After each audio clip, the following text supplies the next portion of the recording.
কবি জয় গোস্বামীর মেঘবালিকার জন্য রূপকথা। আমি যখন ছোট ছিলাম খেলতে যেতাম মেঘের দলে।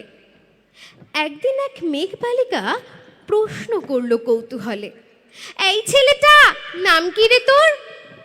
আমি বললাম ফুসমন্তর।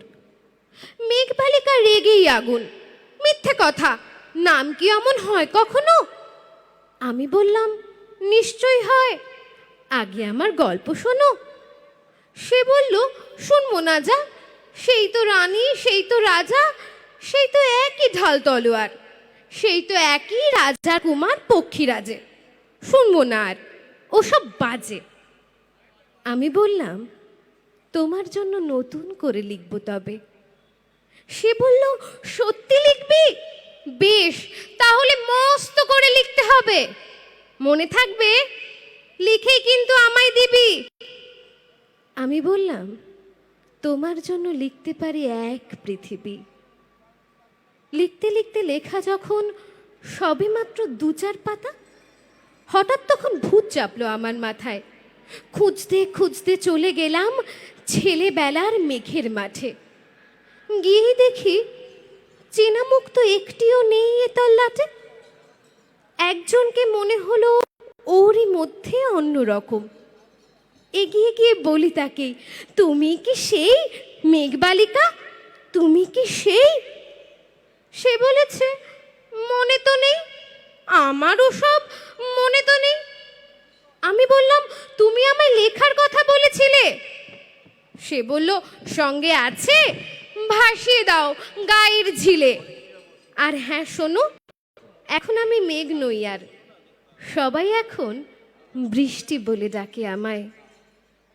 বলেই হঠাৎ এক পশলায় চুল থেকে নখ আমায় পুরো ভিজিয়ে দিয়ে অন্য অন্য বৃষ্টি বাদল সঙ্গে নিয়ে মিলিয়ে গেল খরস্রোতায়, মিলিয়ে গেল দূরে কোথায়, দূরে দূরে।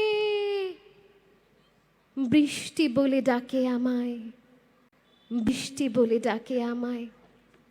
আপন মনে বলতে বলতে আমি কেবল বসেই রইলাম। ভিজে একসা কাপড় জামায় গাছের তলায় বসেই রইলাম।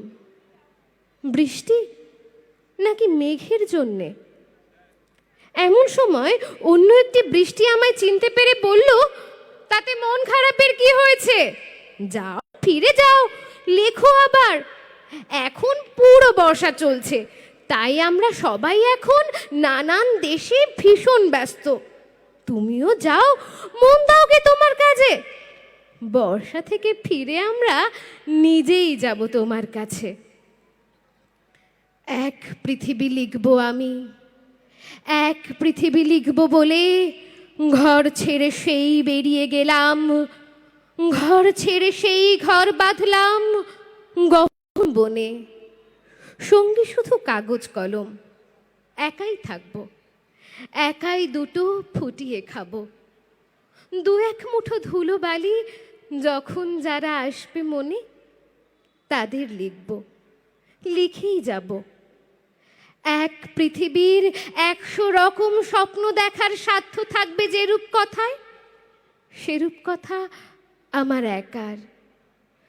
ঘাড় গুজে দিন লিখতে লিখতে, ঘাড় গুজে রাত লিখতে লিখতে, মুছেছে দিন মুছেছে রাত। যখন আমার লেখবার হাত অসাড় হলো, মনে পড়ল সাল কি তারিখ, বছর কি মাস, সেসব হিসেব আর ধরিনি। লেখার দিকে তাকিয়ে দেখি এক পৃথিবী লিখব বলে একটা খাতাও শেষ করিনি। সঙ্গে সঙ্গে ঝমঝমিয়ে বৃষ্টি এলো খাতার ওপর, আজীবনের লেখার ওপর। বৃষ্টি এলো এই অরণ্যে। বাইরে তখন গাছের নিচে নাচছে ময়ূর আনন্দিত। এ গাছ ও গাছ উড়ছে পাখি, বলছে পাখি, এই অরণ্যে কবির জন্য আমরা থাকি। বলছে ওরা কবির জন্য আমরা কোথাও, আমরা কোথাও, আমরা কোথাও হার মানিনি। কবি তখন কুটির থেকে তাকিয়ে আছে অনেক দূরে, বনের পরে, মাঠের পরে, নদীর পরে, সেই যেখানে সারা জীবন বৃষ্টি পড়ে, বৃষ্টি পড়ে, সেই যেখানে কেউ যায়নি, কেউ যায় না কোনোদিনই। আজ সে কবি দেখতে পাচ্ছে সেই দেশে, সেই ঝর্ণা তলায় এদিক ওদিক ছুটে বেড়ায় সোনায় মোড়া মেঘ হরিণী, কিশোর বেলার সেই হরিণী, কিশোর বেলার সেই হরিণী।